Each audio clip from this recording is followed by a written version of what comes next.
All right, so I'm joined today by Dylan Miller to talk about the top 10 keywords of all time. This is definitive list, no opinions are being shared here. It's only facts. Isn't that right, Dylan?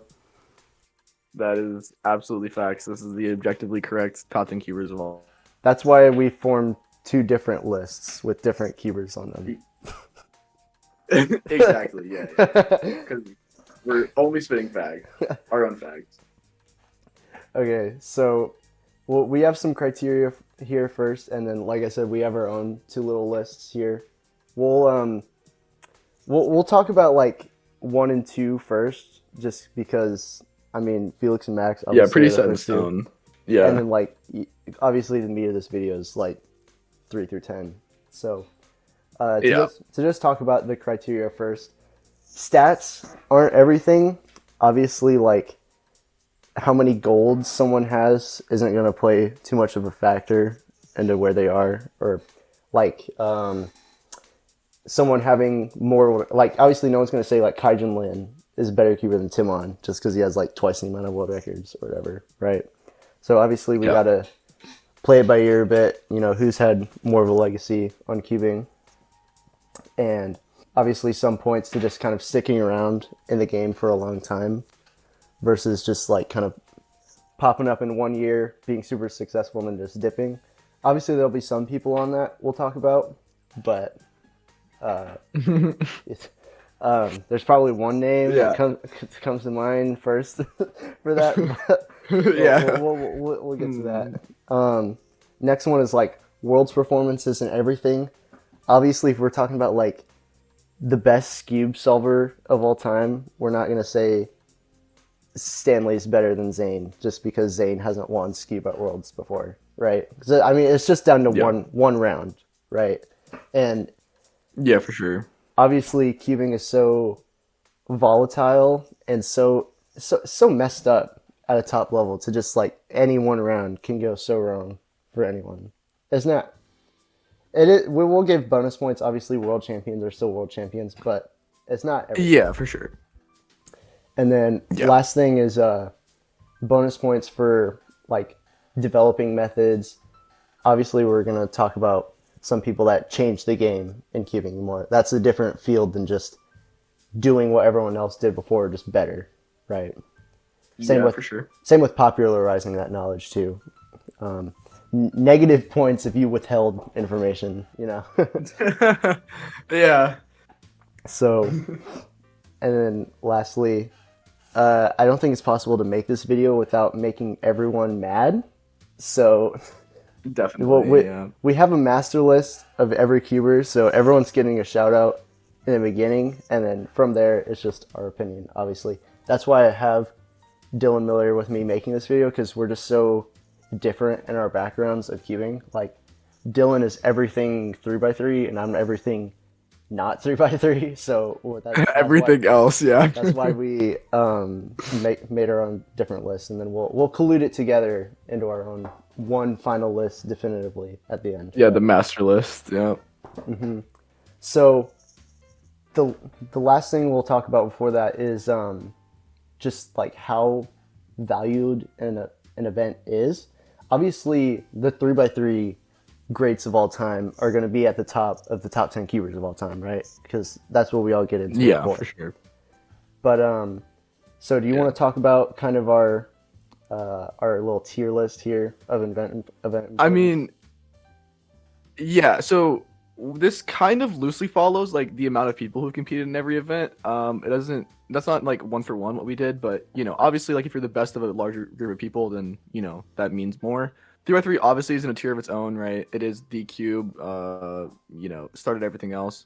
2x2, 4x4, OH, 3 blind, and Pura all on the same list. I think these events all carry like a very similar amount of weight. I think it all like 2x2 is obviously very large competitor base. 4x4 is like the first big cube you think of outside of 3x3. Noah can probably talk more on blind. I think blind deserves to be an A tier, but like that's just I think vibes. And then my Pura is like reasoning for it is just like if you're talking to a non-cuber and like showing them the competitive side of cubing, like the natural yeah, thing they'll be drawn to is like solving a Rubik's cube one-handed or solving a cube blindfolded or like Pyraminx because that was like Yeah, like the first big puzzle in the 80s, you know? I know mhm. my stepdad had like a Yeah, Pyra, for example. mhm. Like an iteration off 3x3 is obviously gonna carry a lot of weight because 3x3 carries a lot of weight, so that makes sense. Hmm. Yeah, I mean, I think the A tier makes a lot of sense. Um, yeah, Mega 5 Squan Cube. These are like, I mean, yeah, I think 5 could possibly be an A tier. That should we talked about this before, whether or not we think it should be, but 505 does have like a significantly smaller competitor base, but I think it is still very competitive. And then I think Squan and Scube are like sprint events that are like super popular. Scube actually has like a deceivingly large amount of people who've competed in it, just because I think the barrier to entry is so low. And So then yeah, Mega's obviously like huge as well. it's like there's like 6 events with more than 50,000 competitors, I think, and Scube's one of them. 505's right after it. Hmm. And I mean, ultimately, Yeah, 505 there's a huge drop from Scube to 5 though. being, yeah, it's 50,000 to 30,000, I think. I looked at it beforehand. Yeah. But 505 being in B obviously isn't going to change much just because there aren't many cubers you can think of in history that were like good at 4x4 but not good at 5x5 or vice versa. So it won't play too much of a factor. And For then sure. from here, obviously like 6 and 7, if you think like the best cubers of all time, they were all probably good at 6 and 7. And that's kind of like why I put them in the lower tier. Because if we're thinking about this like in terms of points, like obviously you should get more points for being good at like Pyrrha than being good at 7x7 if you're already like really good at 4 through 6. Right. Yeah, for sure. So, I mean, Yeah, like the skills transfer very well between those, so it's like, if you're like if you hit every category of event, then like that obviously means more. yeah, I mean, being good at the N by Ns and then something else in addition to that means more than just being good at 7x7. And then Yeah. clock, obviously, people make fun of clock. So I put it in C Yeah. just because of how popular it has gotten nowadays. And then, I mean, multi's like, Almost got removed though. multi's a super impressive event, but it just doesn't have the spectator energy to it, you know? Yeah. And I don't think we'll be talking about like Martian Mascow as like one of the top 10 cubers of all time. Top 10 cubing results ever? Sure, you can talk about multi, but like the cubers themselves, probably not. And then same with FMC Nah. and big blinds, zero spectator involvement ever, and also just less competitive. So holding a record in one of these weighs a bit more than being in one of these. I think that's reasonable. Yeah, definitely. So we have our master list here. These are all the goats. That name should not be there.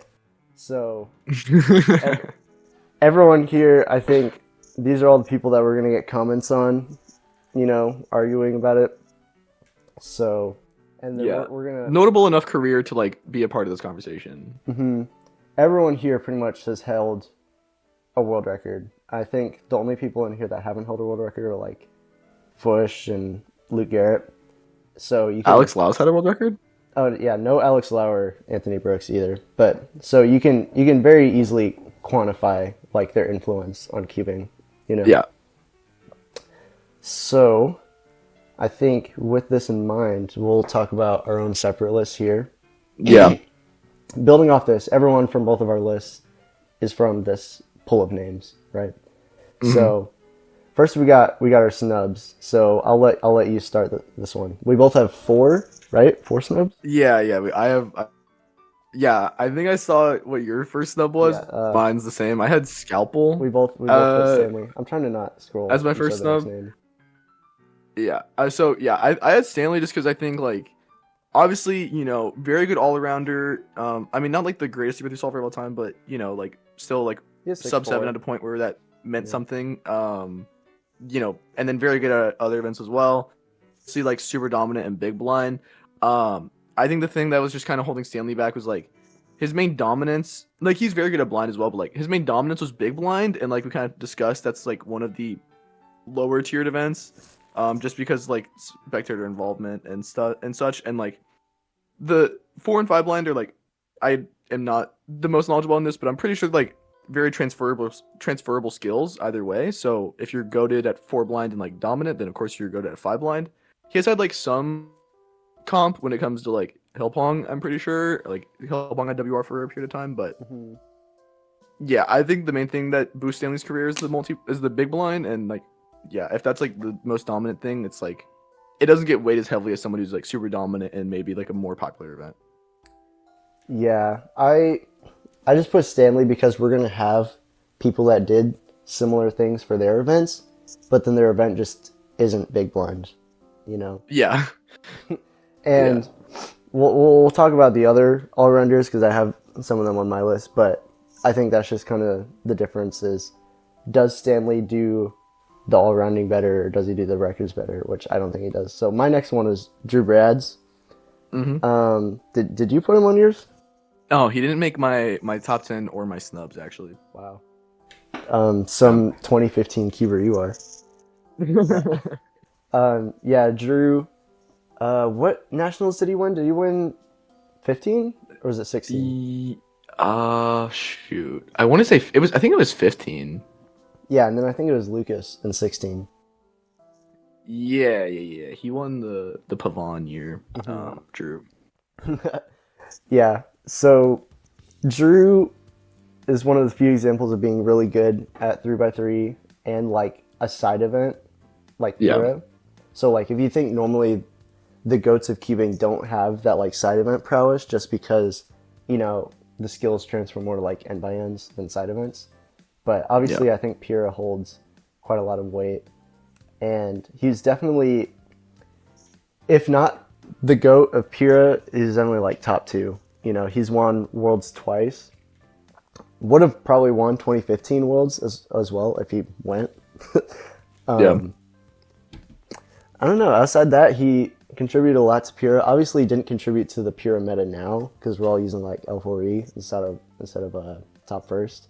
But still, obviously, everyone knows who X-Town Cuber is, and getting stuff like the 476 Snar, world record in a World Championship Finals, too. With That's the 204. massive. Yeah, definitely one of the best. I think we deduct points just for his how to get fast at Pyraminx video, saying top first was the best. But I mean, he gave some. some- In the cubing world one, he gave some like advice for L4E, but yeah, I think. I mean, I used top first because that's the video I watched when I first started cubing. So he definitely set me off on the worst path. yeah, kind of messed you up. I mean, yeah, I think Drew's like a super underrated player. Like at the time, he had like I'm pretty sure in his PR average, like what his 625 average or something, 629. he had like he had like best counting time ever, right? Like that was like the best counting time. Oh, It's like a low are you 5. thinking of his 7 flat where he kind of like the 5.5 or something? Yeah, maybe. I just Yeah. know at one point like best counting time ever, and like that's like kind of huge considering that's like sub Feliks, which is like That's not insane. what Drew was known for either. Yeah. But like even like his 6.2 average was like insane at the time. So I mean, yeah, like I think super underrated 3x3er, and then like you said, like won in Nats. So I mean, yeah. Yeah, I think the main reason I just didn't put him on is because it's like very similar career to Timon. You know, all the same. Yeah, I was gonna things say he's like Timon if he like didn't branch out and get goated at everything. Yeah, so I don't know. Obviously, Drew, super great name. I'll talk about row after. You should give one from your list, just so I'm not talking super in a row. Yeah, I had Nom didn't make my top 10, but he was like one of my snubs. Just cause like, you know, Nom obviously most recently got like that Korean in our single finally sub Steve Cho like WR, and then also like 419 or something like that. yeah, and then like dethroned Max dominance in 6x6, which is like he got insane average for him to be fair, but like, you know, that's still is like a huge thing to take a WR off Max. Yeah. Outside of that though, I feel like Nom's always kind of been like one step like outside the top tier. Like obviously he's a very top tier cuber, but you know, I think like if the timer reset at Worlds doesn't happen and he like wins or something or like podiums, I think that makes it a lot easier to put him in the top 10. But I think there's just been a lot of like extenuating circumstances, like the fact that he kind of took a break in a lot of recent years for military service and such, that he's kind of like if he had kept up in that time and maybe like, you know, done more, I think he'd be maybe top 10. But yeah, obviously really good cuber, good at end by ends, doesn't really have side events that much, but yeah, I think there's other people who have like a similar enough career to him that just kind of do it a bit better. So I think he got stumped. Yeah, I think another thing is like he's not quite the top level of 3x3 in general as well. Yeah, He's like bordering on like low six, kind of on average, you know. yeah. So he just doesn't quite have the same 3x3 presence outside of the 2017 Worlds thing, which definitely unfortunate. I hope we don't forget about Nam and how good he has been, just with how Yeah, definitely. unfortunate his career has been.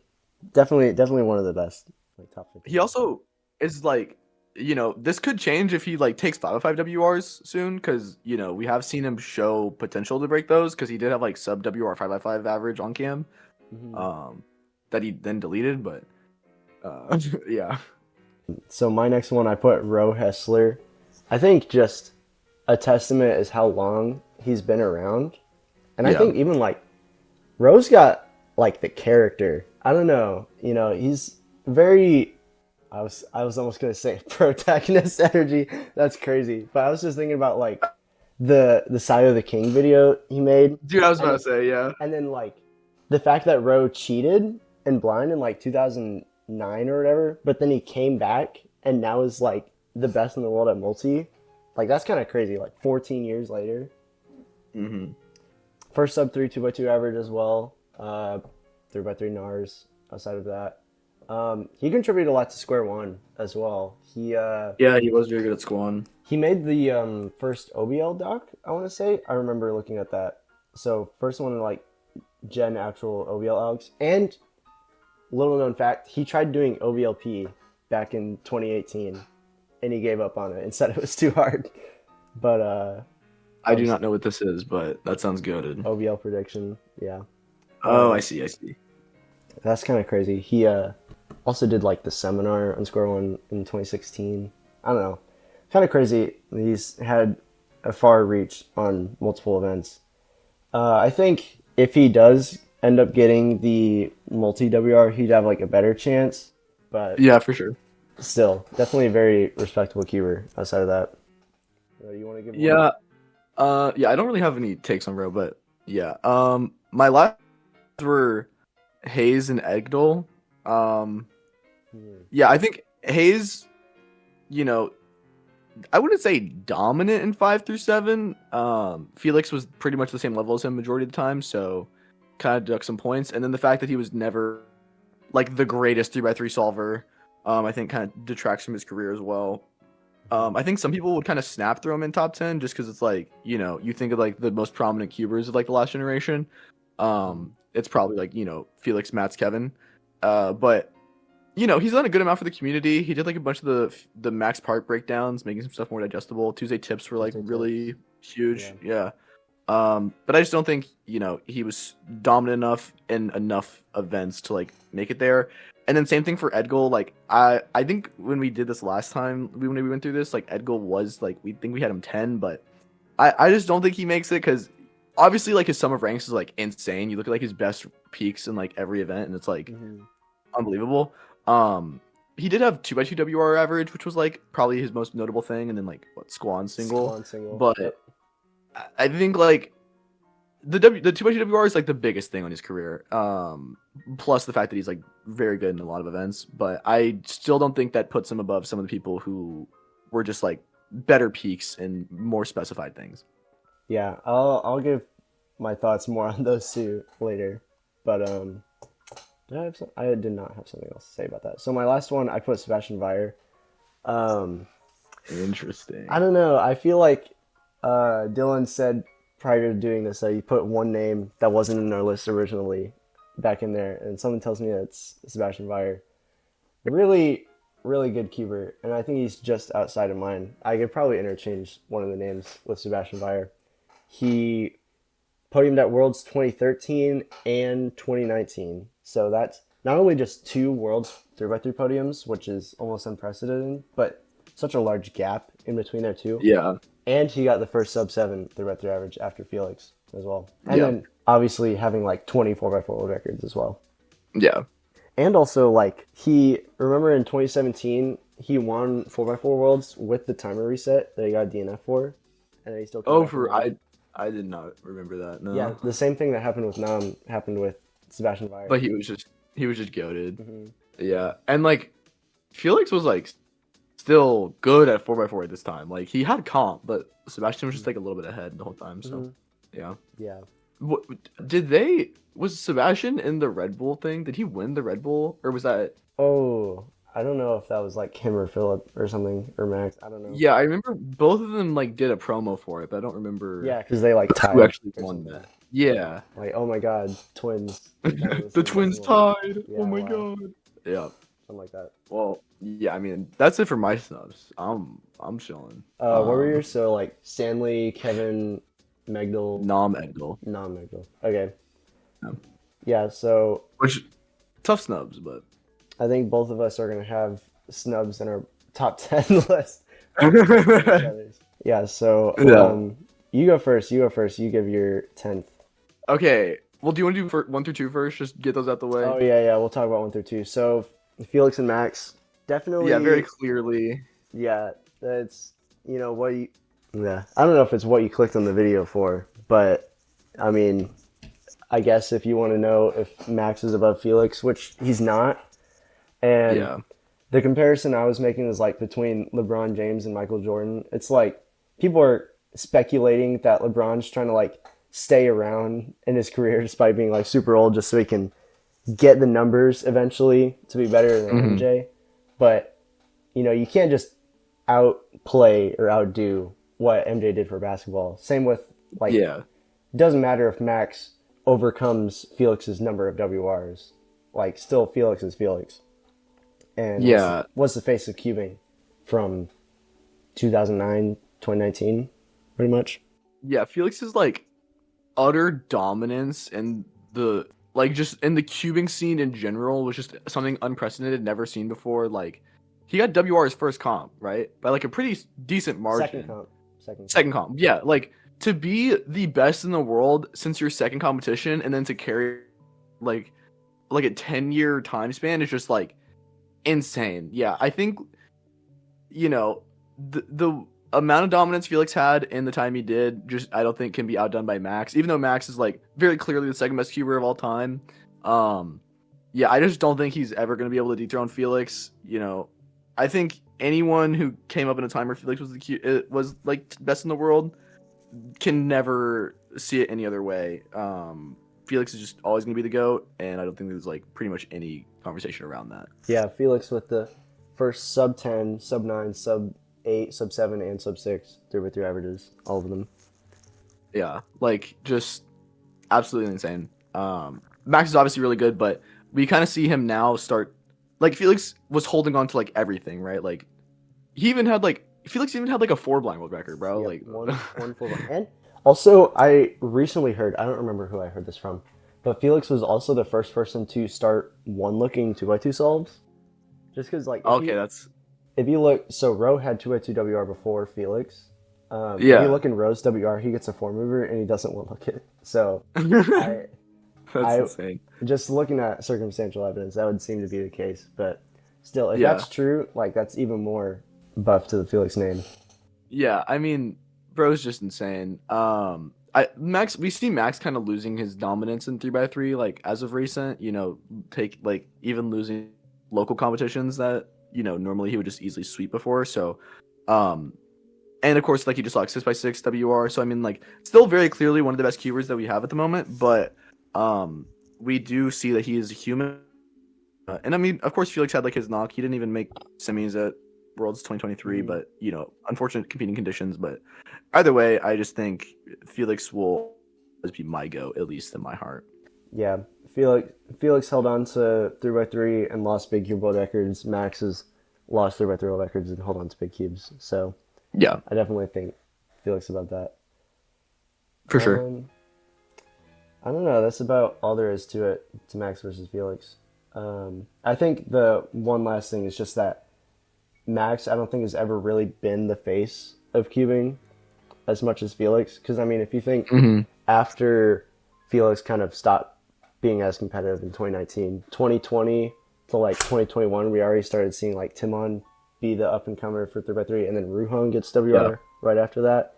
And then after that, it's been uh, Timon, Ruhang, Yihang, all of these taking the title for best 3x3 at any point. So Yeah. don't think I think Max had like I think Max and Felix kind of shared the spotlight, at least like for a little bit there. Like I know Nat's 16. That's when Max started kind of getting. That's like when I first heard of Max was like they announced his NAR at the comp, but yeah, and yeah, I think Max won Worlds 17 as well. yeah they like equally shared the spotlight in that time. But I think like Felix just had the seniority over him for the period, so like he gets the unk approval, you know. Yeah, maybe we're just old. So Yeah, I think we're just Felix Sims. I think our age is going to show in our top 10 as well. So we'll Yeah. start. My 10th is Megdal. I think. Okay. I mean, obviously you can probably switch out whoever with the snubs, whatever. But Megdal's been first in Soar since 2018, I think. So 6 years. And I guess the most dominant we had that prior to is Jay. But Jay obviously nowhere near as dominant as Megdal's been. And even if you could say like Stanley's had the better Kinch all this time, even though I think Kinch is probably like the better metric, I'd still say Megdal's the better all-rounder above Stanley any day. Just because if you compare their profiles, Stanley has every blind event and then only one-sided event over Megdal, and it's like pure average by 0.1.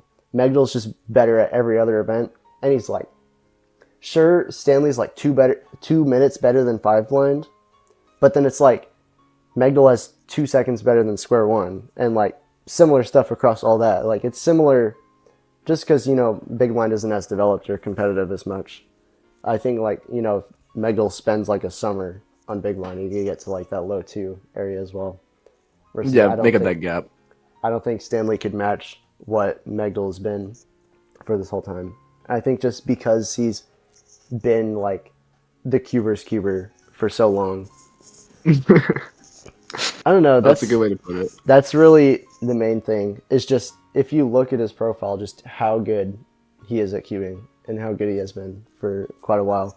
Even like just you'll learn random stuff about Megdal. Like, did you know Martin Egdal was the 3rd person to get sub 23 blind officially average? And no, yeah. So that was WR3 average, and he did it in Worlds Finals in 2019, but he didn't podium because it was by single, right? Oh, yeah, that's. Oh, wow. Okay, yeah, I see what you mean. Yeah. But it's kind of crazy. I don't know. Outside of that, he also has like the most golds. He has like 800 something golds. His profile is kind of crazy. I think his peak ranking stuff is like it was insane to look at when you were telling me about it. Oh yeah. If you go to like best ever ranks, his best worst ever world ranking in any event, I think, is like him being 40th in the world for clock or something. And it's like it's clock and it's 40th in the world. That's insane. Yeah, bro is just the all-arounder's all-arounder. So I just bro's definitely goated. That's like above all else of influence or whatever. I just wanted to give him a spot for just how good he is at cubing. Obviously, skill isn't and numbers aren't everything, but give him that spot. Yeah, I mean, I had Edgol in my snubs. My 10. I don't think you're gonna like this one. I put Tommy at my 10, which might be a little low, but I mean, when I was looking at my list and I was trying to base it off like just my initial gut reactions, Tommy just didn't have the 3x3 that I thought, and like of course he's like very dominant and blind. I'm sure you can speak more on what he did for the event. Hey, Dylan, check this out. Bro, I think Tommy's like very comfortably like in that he's that like I don't think if you ask a lot of people they would think Tommy's the top 10 keeper of all time. But he's like pretty much the exact same level of an all-arounder as Stanley. He just picked up a win against Max Park like today yeah. Yeah, which is like kind of huge to the legacy, I'm not gonna lie. But yeah, I think he kind of just did what Scalpel did, but he was dominant in events that we just seeded higher. So like, he's like marginally better at 3x3. He had WRs on stage, dude. Like he has done crazy things in Worlds Finals before, and just just the fact that you can get world records in a major final on multiple instances is just like insane to me. Like Tommy, excellent composure. Also, like proposed 7 simul, like literally kept clock as an event in the WCA. Like huge aura. Coaches nowadays like doing a lot for the event and just like the community in general. So yeah, I think he's like a very comfortably top 10 cuber. For me though, I value 3x3 more, so I put people that were more 3x3 based ahead. But that's just me. Yeah, to kind of clarify the clock thing. So 7 simuls between Benjamin Paul, Caleb Trelford, and Tommy. I think Benjamin Paul and Caleb kind of came up with the basis of it, and then Tommy improved upon it. And then obviously the big thing is that Tommy made the video that's like single-handedly destroyed clock rankings in the past year. It went from like 4.9 being like 40th or 30th or something now to like it's not even like top 300 or something to have sub 5 on clock. It's kind of crazy.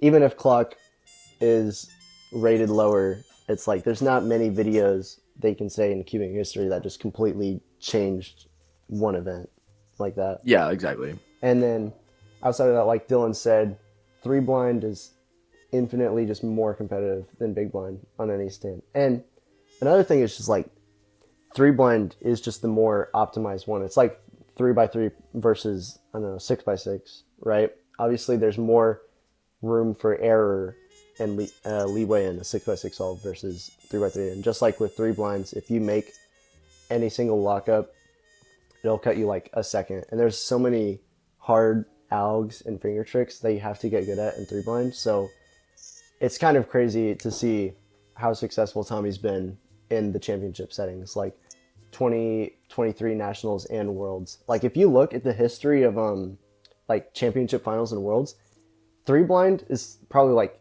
the most inconsistent one, just because of what I said. Like it's hard to be super consistent. Like if you look, Worlds 2019, it's Manuel Gutmann world champion, someone like no one ever heard of before.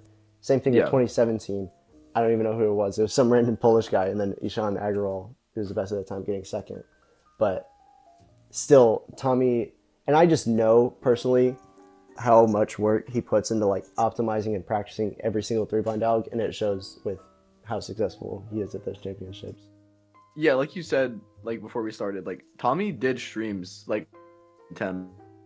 There's like that feeling that like you can tell he's put in a lot of work, and like he's also just like a very stand-up guy. Like, you know, I love to see Tommy doing well. Mm-hmm. So yeah, it also just like feels good to see that, and you know, we always get the the funny title videos after, which is cool. Yeah, easily the best 3 blind solver of all time, and then having very similar all-rounding careers to Martin Egdahl and Stanley. So yeah, you know, even if Stanley has like the skewed win, it's like Tommy has the clock win. Tommy also second place in 4 blind at Worlds too, kind of crazy. And I mean, top 5, top 10 big blind solver, and very very good profile. And like Tommy has the I think we've talked about before, but like Tommy has the capacity to like, if he just starts like like one looking, or like not one looking, but like one passing, comfortably make up that gap between Stanley and him. So yeah, I think he like in I've seen him DNF like a 1-0-0 on 4 blind by like 2 wings or something, and he's just doing like 2 passing like 30-second memo. So I think Tommy's far from done with cubing still. So definitely one of my top picks. So yeah, he could definitely still make his way up for sure. My 9, I had Patrick Ponce. So I think we talked so much about this, and that you weren't gonna put him in your top 10, and then you ended up doing it. Yeah, I did say Ponce doesn't make my top 10, but then I was thinking about it. You know, like he had for me, this is kind of like maybe slight nostalgia, but like he had the first nationals win that I ever saw. He won Nats 14, right? Over Colin Burns, right? I'm pretty sure he won Nats 14. Colin was 15. Nats 15, I think. I don't remember. I thought Brad's was 15. Oh no, wait, yeah. I'm pretty sure whatever nationals that Feliks went to. I think it might have been 2014. Yeah, I think Ponce won double check 14. on that. You keep going. Yeah, I think Ponce won 14. He had like a low 4 single like at a time that was like insane. 424. Which was WR. He also had like he tied like OHW. He got OHWR like 8-6 and then also tied 8-6. First Like of 9 a little with, bit. 885, I think. Yeah, like bro was like he is dominant he wasn't like necessarily dominant in 3x3, but he was always one of the top contenders.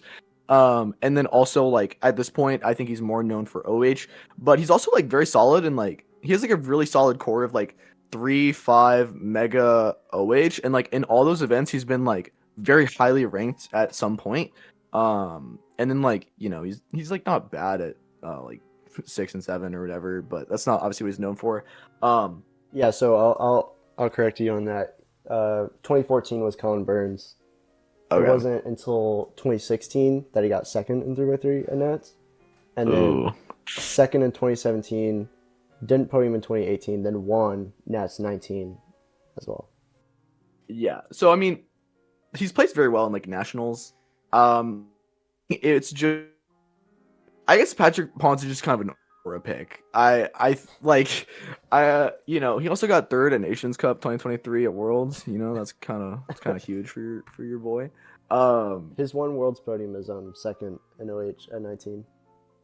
Yeah, so I mean like Tommy I think definitely has like a better resume like all around, but I think Ponce kind of did it in maybe better events. So I think it's just OH and blind we ranked as similar difference.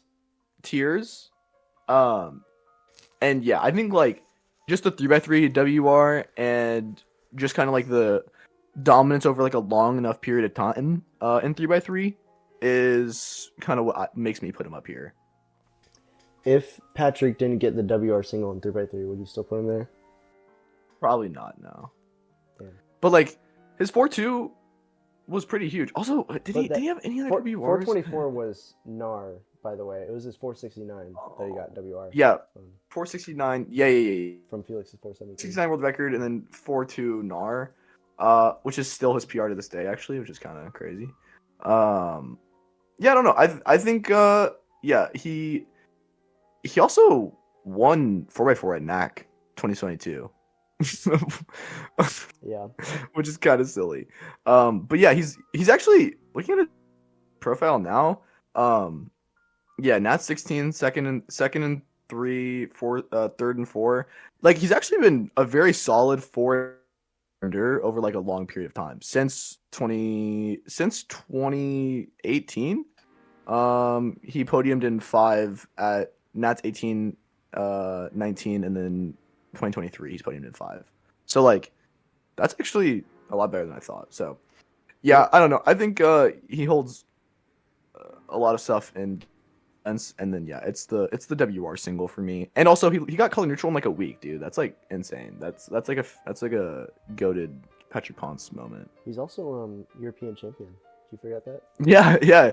That's actually, you're joking, but that's actually kind of massive. Like 5.5 PR average over Timon to win Euros is like insane. Euros finals? Yeah. People were mad because they were like, dude, why'd you like? Because the Americans solved like before all of them, and then Patrick like got 5.5 average, and then they just had to like watch every European like not beat him for the entire time. Wow. Yeah, that's aura. I'll ask one more question. A bit spoiler on your list. So is Patrick better than Matt's? That's about.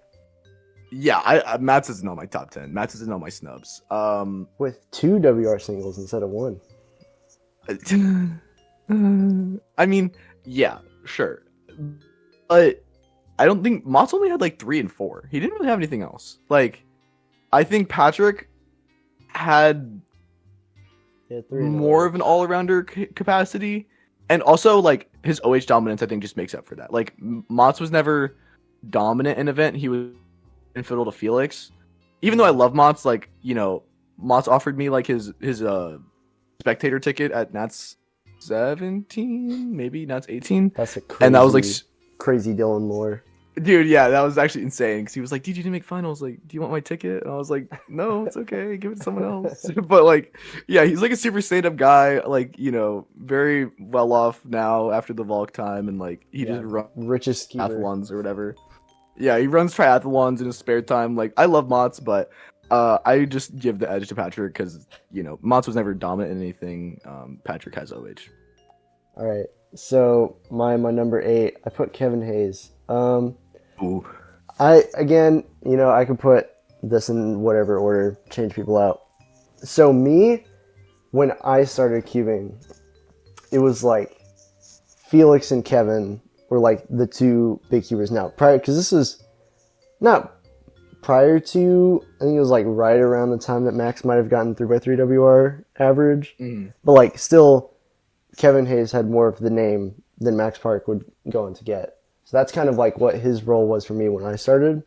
And I think part of this, the two main things that I put him here for was, one, winning 6x6 worlds 3 times in a row. No one's ever won an event 4 times in a row, so he's one of the few people that's won 3 times. And then also just how important like Tuesday tips has been to like getting people good at Big Cube since.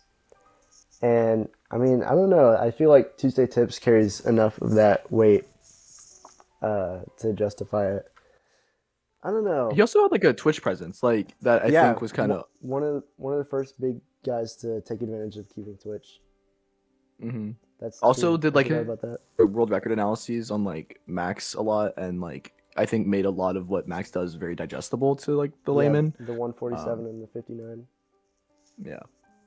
Mm-hmm. So I think he did kind of like innovate in like the cubing content space, and especially for like a competitive sense, which is really cool. Yeah, I don't know. I didn't put Hayes there just because all he had was 5 through 7, right? Never had. Mm-hmm.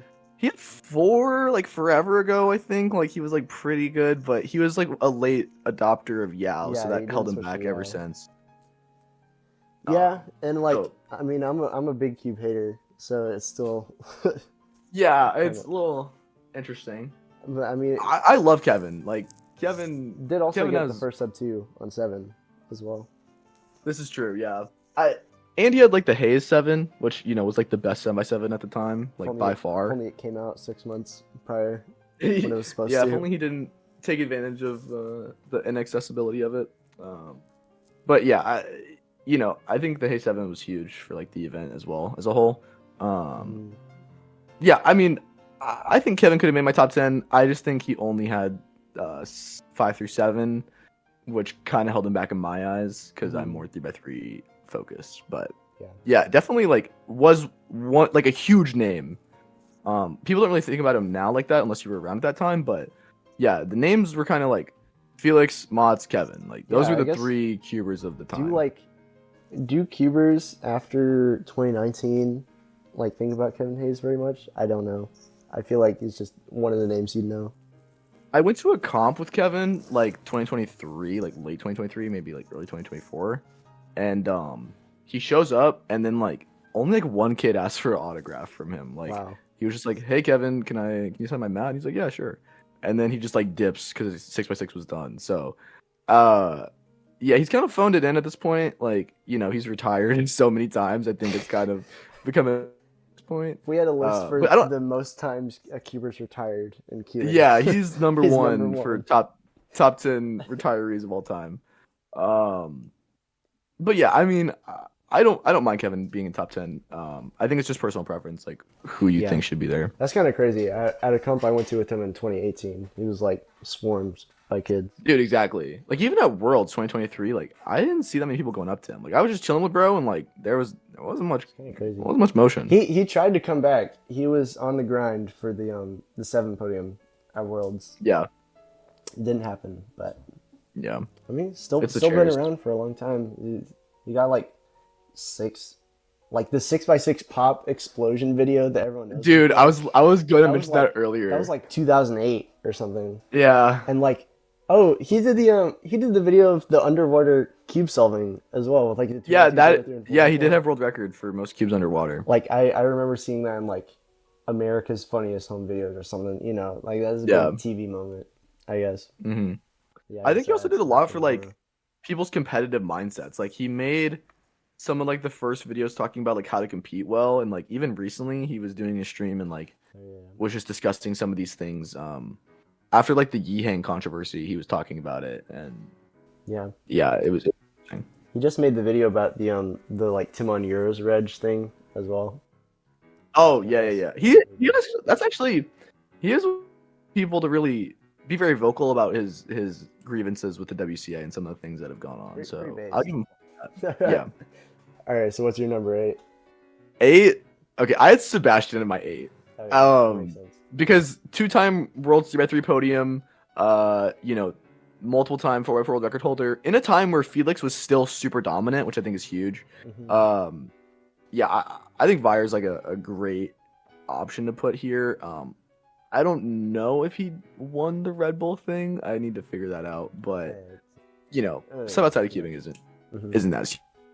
Yeah, I mean, pretty much just like the dominance in 4x4, which has now been overseen like by Max, but yeah, and then the fact that like two-time 3x3 podium at Worlds, like I don't think many people have done that, and if they have, it's like Feliks, Max, but like no one else really. I mean, maybe Timon if 2021 happens, but like that's a whole nother conversation. But yeah, I think like Vault is also oh yeah, 13 and 13 and 15. yeah, he lost to Jacob Kipa though. No, Jakob got third. Oh, Jakob got third. Okay, I'm tripping. I almost lost to Jacob Kipa, but yeah. Yeah, I think Vire's like a super underrated 3x3er. Also, yeah, like we said, second person to sub 7, which like sub 7 was huge. Sub 7 isn't even top 100 in the world nowadays. Like you need like nowhere in top 100 actually. But when I was cubing, dude, sub 7 was like the barrier. Like there was the Chris Olsen quote: "Sub 7s get you white jackets." Like if you get sub 7, you were sponsored by the Cubicle, bro. Like it was If you had sub 7, you had motion. Years later, he was like, I guess non-beat Max in 6x6, but it's kind of similar where there was a big gap between Feliks getting sub 7 and then someone else doing it. Yeah, I mean definitely. Also, Vire. Oh, he only has 6-0 at this point, which is like a little tough. But yeah, I mean it's past his time too. He started getting world records in like 2010. Yeah.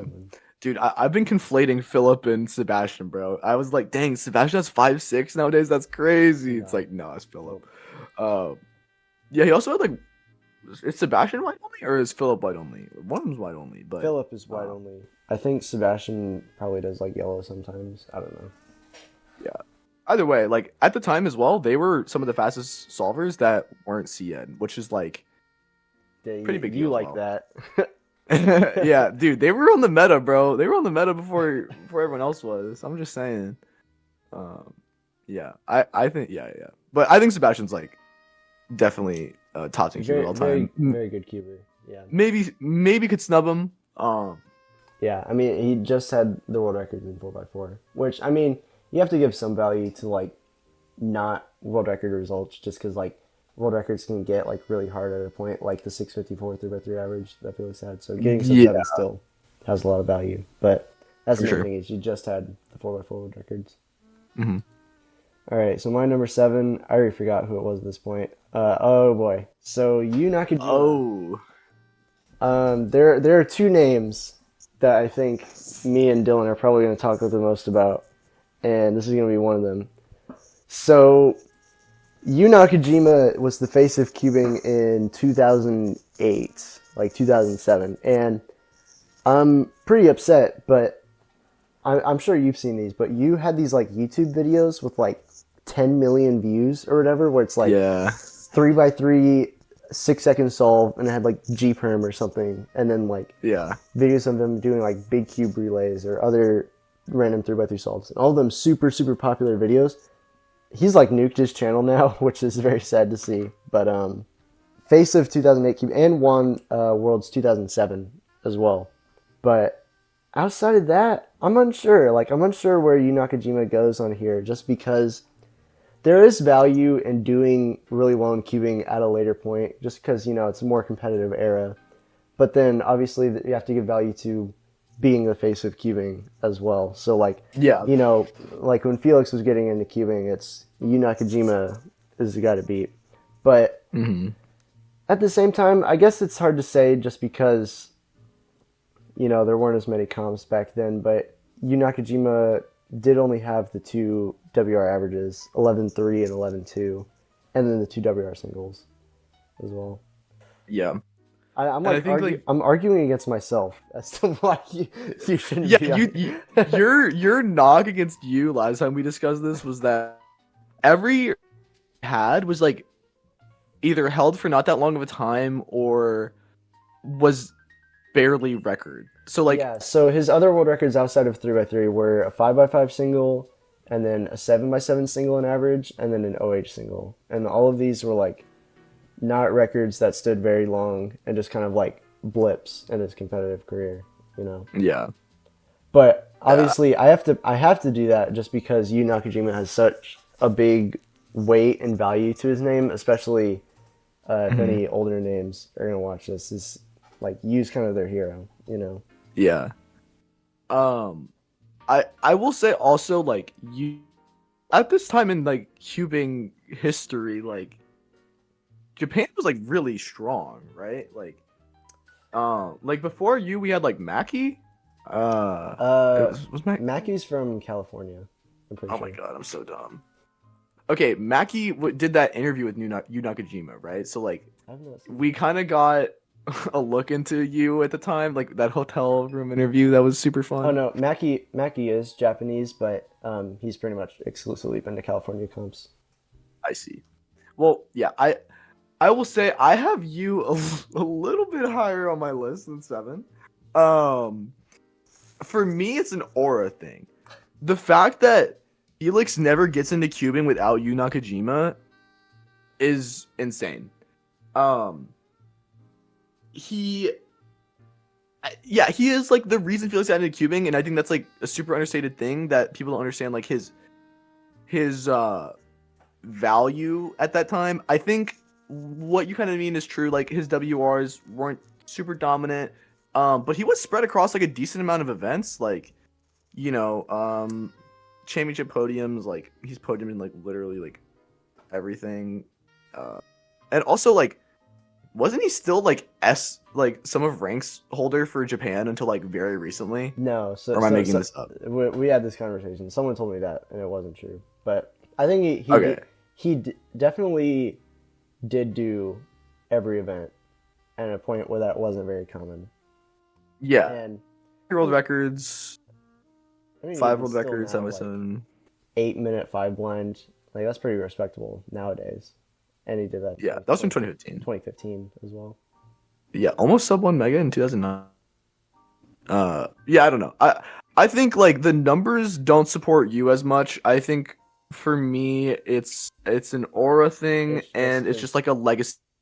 I would just feel very bad putting someone like my number 7 over you.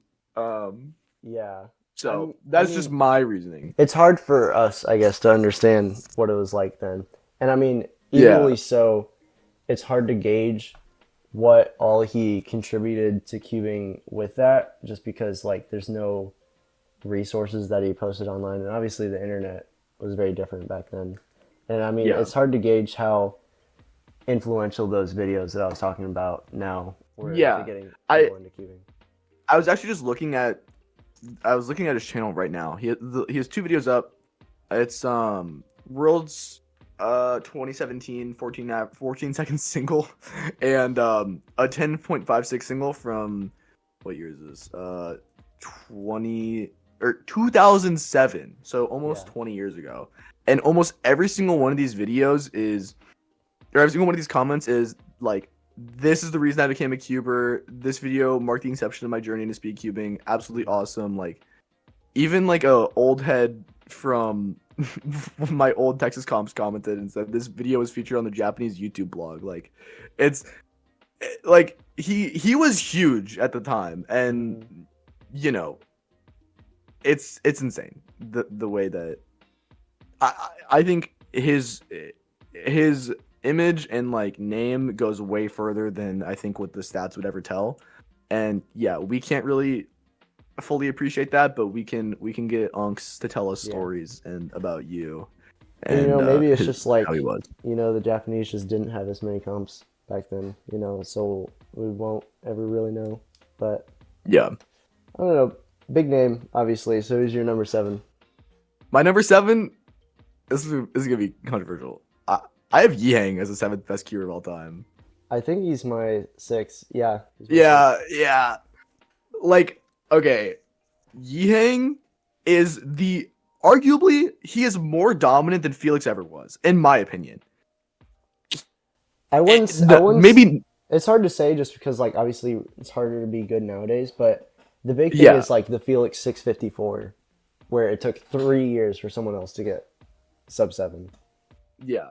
Like I think Yihang is doing arguably the same amount of impressive stuff as Felix did, but in an infinitely more era. Yeah, Like the fact that he had like multiple fails out of world record and then just continue to get it and then break it. it First took him counting three in an average. so little time to get sub Yeah, one. like bro, just it seems like everything he's done world record wise has been so casual. Yihang also has just like such an aura around him. Like he has been very polarizing in the community as well. But I think like Yihang also kind of marks the beginning of like the Chinese keeping revolution, which I don't think happens if Yihang isn't as great as he is. Or So Yusheng Du. That's a whole nother That's not it. conversation. Is Yusheng Du a top 10 keeper of all time? Hell no. Yeah, I think Yihang just speaks for himself. Like also 2x2, um, you know, first sub one 2x2 Whether or average not he question has the mark. first sub one average, still he's on another level of 2x2 solving. Like it doesn't. Obviously, people are going to say that he doesn't know the same amount of algs as Zane, but just from someone that's like looked at all of his reconstructions and solves, is he does very good solutions with what he knows. And I'm sure, like, if you're critiquing him on his solutions, it's like he'll probably find a better solution than you most of the time, anyways. And Yeah, I I'm mean, sure part of the them in the solution finding lab, is bro. finding something that you can do fast as well, right? Yeah, his TBS is insane. By the way, he's like probably the best turner of all time. Yeah, that or Ruhong, but yeah, and I mean he's had like such the revolution of like planning and inspection, like it, Yeah, back in 2021 we thought the next era of 3x3 solving was like all the pseudo crazy stuff that Timon was doing, and then Yihang comes and just matches it just by doing the fundamentals really well. Too. yeah. Yeah, I really appreciate Yang's solutions as well. Yeah, kind of like you said. Also, like he's kind of pushed the event of 3x3 like so much farther than I think some other people have. Like the way that now it almost like necessitates you to plan first two pairs every solve, or else you'll just never be as good as Yihang is like very insane. Like he pushed the fact that like you need to inspect further. He also I think revolutionized like the meta of 3x3 as well. Like no one prior to Yihang thought dual CN was going to be as viable as it is, and I think like just seeing Yihang consistently do very very well with it has made it more acceptable for people to like only grind their dual CN. And I think now we're at the point where most people think dual CN, like if you're going to be CN, you should at least bias dual CN to some degree. And we even seen that with Timon, where like he's converged onto the Yihang style. So he's very, very good at the event, super dominant, I pushed think he was it, doing that first person to do a lot of things. I should But specify. even so, like I should specify. I think Timon was doing the like bias white and yellow thing prior, because I remember asking him this when he got the 486, just because he only did a non-white yellow color on one of those solves, and it was the 4-0, obviously with like the best start. yeah, And he said that like he'll just do white and yellow like 90% of the time. But I mean, obviously Yihang takes it to another degree of pretty much just only doing white and yellow, and even then he's planning more than anyone else was doing before. yeah, And I think even as soon as he's done this, like you can see his influence with like Xuanyi Gang and like the other Chinese solving community. yeah. They're all kind of converging on the Yihang style. I think like I like the argument could even be made that Yihang is higher than this, which is kind of crazy. Like higher than For 1 year 7/6. Yeah. Yeah, in like such a small amount of time. Like, you talked about it, but like the 448 is like almost a year old, and that's insane. Like first, at least like the way it feels right now, it feels like no one is near Yihang. It feels like the only person that can beat him is himself. And in this era and this climate of cubing, I think that's like insane. And then as well to be super good in 2x2, where people thought like if any event was going to be ruled by somebody, it was Zayn. And then for him to come in and just like randomly be like super insane at it. Mm-hmm. Same thing. And the first person to get like exactly, like he was the first person to get a sub 1 mean of 3 rounds, right? Like he had like sub 1, and then like 101, and then it was like sub 1 mean of 3 rounds. But I vaguely remember hearing about that. But like, yeah, like, you know, with as little time as he's had, like as a very notable name, he's done insane things. And I think like going forward, he is the person to watch for 3x3. And I think like if you asked anybody who would have won Worlds 2023, they would have said Yihang, and like he was pretty much there. So for his first time ever being on that stage, getting second, I think that's insane. And then like he won almost every round prior. Like he got sub 5 average at Worlds.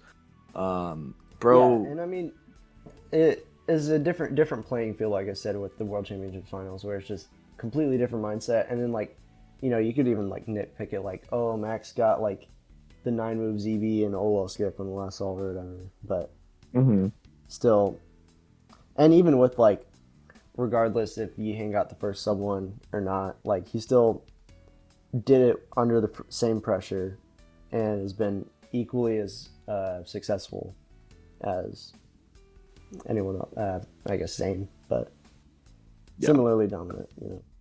I think Yihang, if he continues his trajectory in cubing, like, you know, we've seen him even have like first ever sub 4 average of 5 on cam. Like that's not an official thing, but that is like 7 average. Yeah. Like he is pushing the boundaries to a degree that I don't think anyone really saw coming as quickly as it did.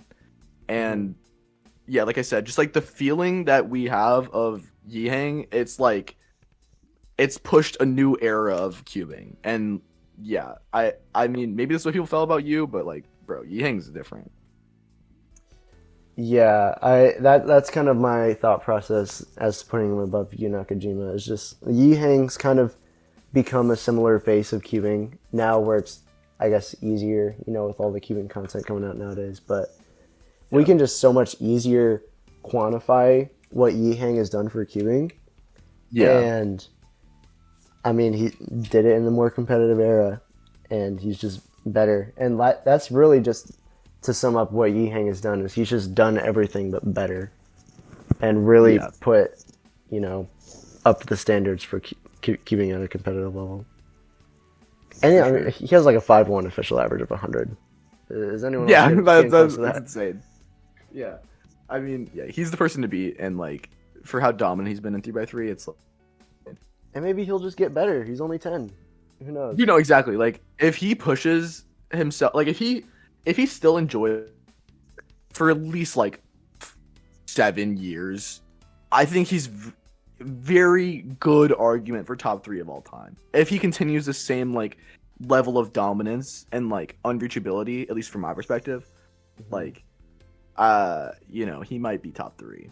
Yeah, I think it's very reasonable to put Yihang among all these other names, just because, you know, even if these guys did it across multiple years, Yihang just combined that all into 1 year of like craziness. Yeah, and he has sub 2 Pyraminx. He's like a 1-1 on Pyraminx as well.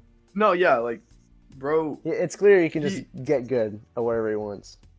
Exactly, and like, you know, people are saying he's winning ZB now, and like, you know, we don't know if he's gonna branch out until later in his career or something if he gets bigger hands. So I mean, like, you know, maybe if he wants to do other events, like his look ahead, I think could very easily get him into that. Yeah, so I mean, he has the freedom to do whatever he wants. He can take the time to learn ZB. Because, you know, are people gonna catch up? Probably not. Probably not. Yeah, I think there's no telling like what the potential of Yihang is. He is like but what we know definitively right now is that he's goated in 2 of the most competitive events at a degree that we didn't really think was possible. Yeah. So who's your number 6? Yeah, my 6, I had Jay. So Jay. Yeah, I love Jay, dude. Like, one, like, we can just say his channel in of itself has been, at least for me, has been like a huge help. The newsletter, speed cubing solution. exactly. Timon took a course, right? And For I sure. think this is where the start of Timon's like philosophy approaches solves has come about. So Mhm. we maybe credit to Jaden for Timon's career to some degree. And I think that's massive. And Jay he's had also his own has successful career on top of that. exactly right. So he's contributed a lot to the community in the form of like information as well. Like he has had some of the most success across multiple events that I think we've ever seen, and in like the longevity of his career. Right, like Jay Mhm. was a very underrated 3x3 solver back at the time. Like when he got his 597, he was like one of the best 3x3 solvers in the world. I Yeah, think it was like what was his peak 3x3 rank he for was average? It was like he was WR4 single and I think 12 for average. yeah, so very good at that. Obviously, we can't talk about Jay without the WR fail, unfortunately. Like he could Oh have had the God, first sub could you four. imagine? Um but yeah, also on top of that, like what he won square one at Worlds 2017. Hmm. So okay, back in like 2013, very good 3x3 solver. Transitioned his way over like the course of 4 years into like a very good square one solver. Contributed a lot to that event. Did a lot for Well, like just over that time becoming just the all rounder in general. I mean, exactly he yeah was like Megdal before Megdal. yeah. I mean not to the same degree obviously, but I think he's had more like Hmm. at least medals to show for that. Like on top of that, like he got very good at blind very quickly. Um when I was coming up, like Otozing, I watched his CLL Obviously, video. Like he was doing stuff like that, like since I started cubing, and yeah, a like he's bunch of still like around getting FMC, speed solving WR. Like forum posts just on anything cubing related. yeah, I think Jay has always been like a very good resource and also just like a very good personality in the community. And I think like for everything he's contributed and like his competitive career as well, dude has been huge. Like I'm pulling up his profile right now, but You yeah, know he I think Jay has been like sneakily good at a lot of things. he was the 2017 Australian 3x3 national champion. So he beat Feliks in 2017. That's actually massive. And I mean, if you look at like, okay, He also had skew world records, by the way. Just yeah, throwing that out he there. had 310 cube WR average, and I guess single. But I mean, Yeah. outside of N by N's, Jay was the other Australian cuber, just obliterating everything in every other event. Hmm. Yeah. I think Jay's kind of always been like Felix's shadow because everyone's like, all the Australian guy. But I mean, he yeah, just I did mean, completely different things. yeah, he was just like not very 3x3 motivated for that like majority of his career, but still a very good contender. And yeah, I think like, for his level of diversity, the amount of achievements that he got in so many non-overlapping events is just insane to me. Like that is crazy. I think you can just like list out so many small things that Jay has done. Even like the dot OLs that everyone uses now. Like those are all the Jay Yeah. Alex. Like Mhm. S moves coming into 3x3 Alex, that's Jay. Yeah, and I mean the modern FMC era is just pretty much solely Jay with Yeah. HL subsets and all that. Just a bunch across every event.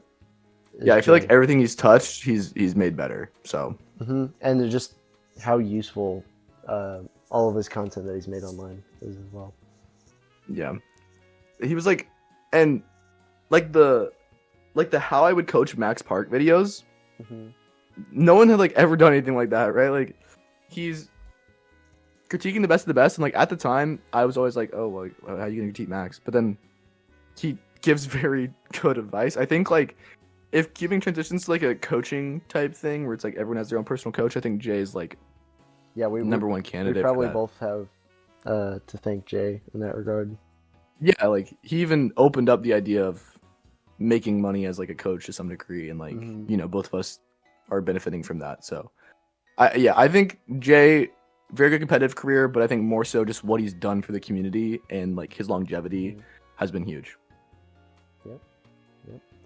So my number 5, I already accidentally showed it, is Eric Ackerstrike. Whoa. So, yep, this is the other name that I was talking about with you, Nakajima. Eric Mhm. Ackerstrike. Honestly, I'm probably gonna start arguing against myself again, like I did with Yunat Kojima. But so Eric is the person, the third place for the most amount of WRs in Yeah. WC history, and similarly to you, Eric kind of just owned 2007 through 2009 cubing, and then 2009 is when obviously Feliks gets onto the scene, and the big Yep. like the crowning thing with all that is the 708, which is WR by 1.6, obviously in a 3x3 single. And Yeah. yeah, I mean, outside of that, just WRs and EG. oh yeah, developed EG Gunnar Krieg, and I mean he's still competing now too. Yeah. Insane. Insane. Was he the first person to have sub one on 2x2 as well? Uh, I 2x2. think also, uh, I will Yep. say I have Eric at Eric my was the first sub 4. one. I have you at my 5, which I may have said earlier, but yeah, I think And then on top of Eric that, also, yeah, like Eric was in everything. I think he also did a lot like broadcasting wise, or just like for the community. He's like one of the bigger names out there, and I think he's done a lot for getting eyes on it. And I don't think you can tell the story of cubing without mentioning what Eric did and like how much he kind of pushed things. I think he's just been huge for the community and like was a huge stepping stone going forward for everything. yeah, and I remember watching some Kevin Hayes stream or video where it was just said offhandedly like the 708 was like the best result in cubing ever, and that's what everyone wanted out of that. Mm-hmm. Yeah, I mean, if you're doing like a summoning salt video on cubing, Eric has like a massive part in it. One Um, 1.6 second drop, yeah, and he it's had average as insane. well. He got a better WR average than Yu Nakajima. So Did he take it from you? I don't know, he did. dude. Yeah. He did. Oh, Yep. okay. 11-2 Yeah. to So 11-1. I think yeah, Eric is like you if you just had more results, I guess. Like More very competitive similar success. careers. Yeah. Yeah, that's what I meant. Like, yeah, Mhm. yeah, he did get the first sub 1. Actually, there's a Swagger video talking about who actually got the first sub 1. I'm pretty sure they all got it like the same day, so like it's indeterminate. Watch the Swagger video, but I don't know. Yeah, so yeah, my 5 is you, and then like I just said, I think Eric is just like you, but better with like more tangible results. I don't. When I think about cubing, like when I first started doing this list, I didn't really consider that Eric was going to be so high up on here because I don't think he really gets the name recognition that a lot of these other people do. But I think just looking at it objectively, Eric is pretty comfortably a top 5 cuber of all time. I don't think you can put him much lower.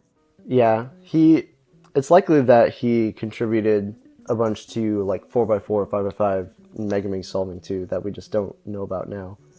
Yeah. He has his own 5x5 method as well, Oh. but I just don't think it like caught on over Redux. Yeah. I mean. I'm trying to look up what the name of that was. I'll remember as soon as I do it. AVG. That's what it was. Ooh. Interesting. Obviously, not as much because it didn't catch on, but still, he had like 10 5x5 WRs in the pre-Felix era. Hmm. I mean, all these points for you and Eric are just like, oh yeah, pre-Felix. Yeah. Yeah. And that's why Felix is the best, like obviously, but yeah. Yeah, I think if I was to argue against myself, I feel like it'd just be a result of 708 weighing on it so much. But, Yeah. yeah. So who is your fifth? My fifth No, was it's you. Nakajima, and then fourth is Eric Akerstrike for you. Yeah, I think that, like I said, they have very similar careers. I put you maybe a little bit higher than I think he kind of deserves to be objectively with the stats, but like we talked about, I think his pull for cubing as a whole and just like the fact that he got Felix into it, his just aura and like the legacy that he has, I think he can't be any lower than 5. There was also a Eric Akerstrike like blog or something. Like he had some online website. I don't know what year it's from. It's possible that came out like way later and it wasn't useful. But I know he had like an online blog, and it's possible that people learned from that as well. Yeah. So my fourth is Jay McNeil. I don't know. I just really like Jay, and easily just the biggest cubing contributor ever, pretty much. Yeah. I don't know. I'm trying to think of any more points I could think of with Jay. Just like from reading his newsletter, just so many ideas, and I think you could see a lot of those kind of come up into like the modern cubing now. What? Maybe not like FRU solving. I don't think that caught on as much, but I remember him making an email about planning stuff in inspection, and then he cited some Philip Weyer quote about like solving white, but being able to approach harder situations and like plan more because of that. Yeah, I will say, like, as I have started coaching more people, I have gone back and anything Jay posted in like that 2018 era is just an absolute modern day gold mine. Like he was like so ahead of his time in terms of like 3x3 knowledge and like the way he approached everything that I had never thought about it in that type of way. And now with like my, renewed understanding of how to approach F2L and like F12 theory in general, Jay is like a genius that was not appreciated in his time. Yeah, he was very forward thinking, and I think, yeah, like if you're like stuck on 3x3, you can go back and watch any of his stuff, and I think there will be nuggets of wisdom that even like 6 years later are going to be huge for you. So, yeah, insane. Also, one of the like first people to push Yao, like an early adopter of Yao. Oh yeah, yeah. Like for big cubes, that was huge. Yeah, that's a big Jay thing. Yeah, love Jay, great dude. And I mean, just outside of the contributing cubing, like he just had very successful competing career. Obviously, there can only be so many 3x3 world records holders, just because we had one guy taking all of them for 10 years. So, and I mean, we're not gonna dip into like 2005 for like the best cubers of all time, but yeah. So if we're thinking like the best cubers of all time that just aren't as into 3x3, and obviously he's still very good at 3x3, then Jay's like just the first name. Had a good peak, yeah. So, and then your number 4 was Eric as well. Yeah. Yeah, I think we've got all of that out. So all that's left is our third, and I think we're both. Yeah, I think it's very clearly Timon at this point. Yeah, Timon kind of does. Timon, first ever sub 5 3x3 average, huge. He's like the only other person in here that was like goated at a side event, but also goated at 3x3. I don't think Yang counts as a side event. 2x2 is like main one, but yeah. The fact that Timon also had like a huge character arc. Like he went from like, I remember hearing about this kid in like the Pyramixer Facebook group that was like really good, and then he transitioned over time into like the 451. That was like the first time people kind of heard of him, and like he was making his name, and then now he's just like very clearly like a face of cubing. Exactly. So like much. his whole trajectory has been insane to see, even to the point where like he's at Worlds 2023. I don't think anyone expected his showing that he had in big cubes, especially 4x4 and 6x6 world champ. Exactly, and then also podium in what 5 and 7? Am I wrong? 5, 7, and 3. Yep. Exactly, like he podiumed in like anything from 3 to 7, which the only other people that have really done that are Max and Feliks. So, especially for like Timon to be doing all of this on Yao, like he is the face of the Yao method at this point. Like, and even if like, people point to Kieran as being like the first guy that was super successful with it, Timon just took it to another level. Took all his ERs. Yeah. Poor guy. Yeah. And also Timon has pushed 3x3 as well. Like we talked about the pseudo slotting stuff. Those were ideas that just weren't around. Now cubing GG been an innovator. Part of that. Yeah, cubing GG, on the up. kind of the same thing as Jay, where it's like doing a lot for the community as well. And then And he used to stream a lot. That was hype. Like Timon yeah, streams, Twitch streams, bro. You would never see a top level keeper doing that many solves, hmm like just for free. yeah, and I mean, if you just think about it, after Worlds, at Worlds 2019, he got like a 2.0 6x6 average, and then September, month or two later, he got 130.9 6x6 average, and it was like sixth in the world or something, and just Yeah, really shows his meteoric rise and just how good he can get at something. And Pyraminx world champion, first sub 2 Pyraminx average, and yeah. all, all We the forget about the Pyrrha stuff in Timon's career because at this yeah, point he's like so much bigger than that. But at the hmm time, like he dethroned Drew Brads. yeah, Like he was the goat of Pyrrha at the time, and I think he's very comfortably like the second best Pyraminxer ever. and So like he really did drift that Pyrrha solving towards L4E, big part of yeah, it. Yeah, I mean, yeah, I think it's crazy that, like I said, the trajectory of Timon to go from Pyramane to guy that can literally pick up anything and be amazing at it and then find new ideas has been insane, and I think his records speak for themselves. Um, yeah, and he has shown he's gonna have a continually good career, and also the fact that he's even rivaling Yihang is like yeah, crazy. he's getting close. I mean, I wouldn't say that Timone's going to do it like anytime soon. I mean, he could. He has the potential to do it, but still, He's steadily creeping up on yeah, him. He's getting consistently more sub he's fives. pushing the game in 3x3 still. Yeah, exactly. I mean, he's PR'd in 3x3 more in the past year than Yihang has. So Yeah. Also, Timon's walkthrough solves were very good. That kind of goes back to like his pseudo slotting and stuff, but he did contribute a lot to like just like general modern day theory, for approaching F2L, and he has such high level ideas that even people thought were kind of nonsensical at the time, but now we've just accepted the fact that he has another layer of planning, and just also like I've really appreciated the fact that Timon solves have just like he's always added something to like his game, like mhm. even nowadays, like I'm very impressed by how much he's developed his turning. Like the fact that he can get 13 TPS solves officially now, or like 12 and a half TPS, like 13 He's TPS, always that's doing Yihang something. level turning, bro.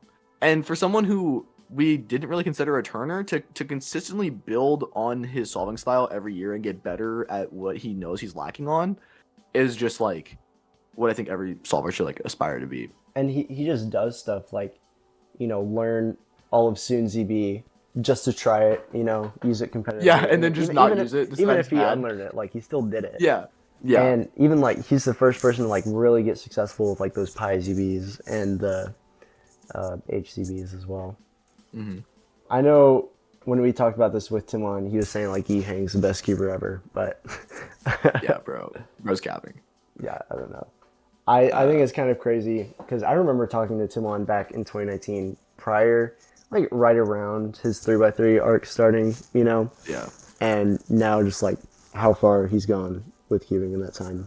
And yeah, like I also Cuban GG is gonna be huge. Like we haven't seen his course, but he's doing a very similar style to Jay, and I think I trust that he'll put a lot of very good information in there, and then maybe there's gonna be a similar Jaden to Timon situation where someone gets Timon's course and then they get goated. So Yeah.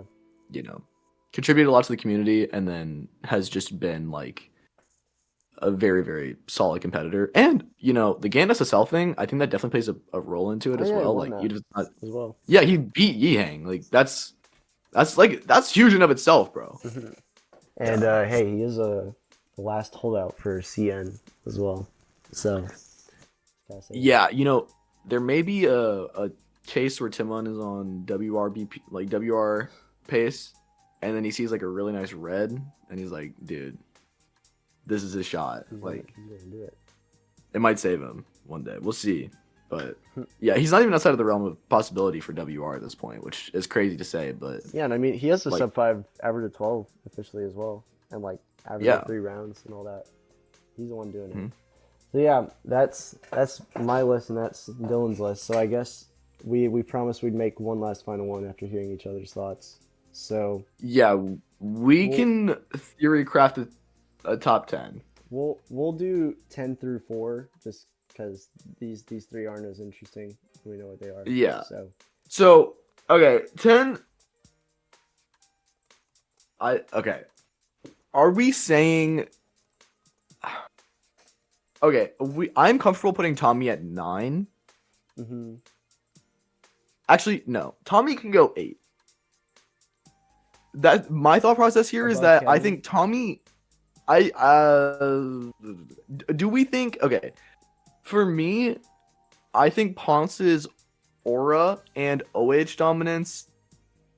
Well, okay, are we saying Kevin's 6x6 dominance is like more impressive than Patrick OH? I feel like Yes. Kevin was more dominant in 6x6 than Patrick was in OH. Just because Patrick only has held the world record like twice, and he didn't hold on to it for very long, and he didn't place at Worlds OH at all this year when he had WR. So like he got the world record like 20 near the end of 2022, I think. Like, yeah, his first sub 9 by like WR by like 0.17 or something, and then he lowered it a little bit more.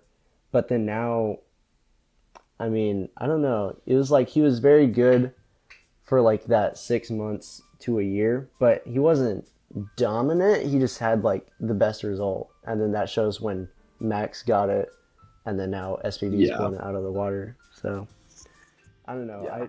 Okay, I just don't feel comfortable. Love Edgel.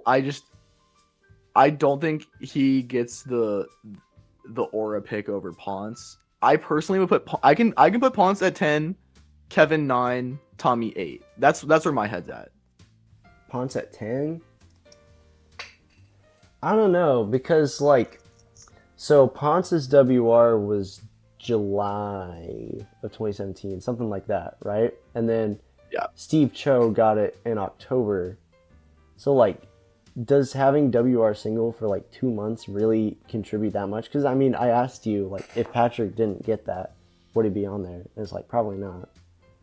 So okay, so you think Edgel 2x2 just pushing him over? I mean, it's more like because Egdel's just the best cuber for like 6 years or something, you know, as well. And I mean, to be fair, Megdal's 2x2 WR average did last for 3 years. It had to be until Zane in 2021 that someone beat it. Okay, we can put Egel 10 because Egel was on my snubs, and last time we ran this through, it was September. So Patrick's I agreed Egel was 10. I think Patrick's on here more as a goat, as a W pick for me. I think we can't put.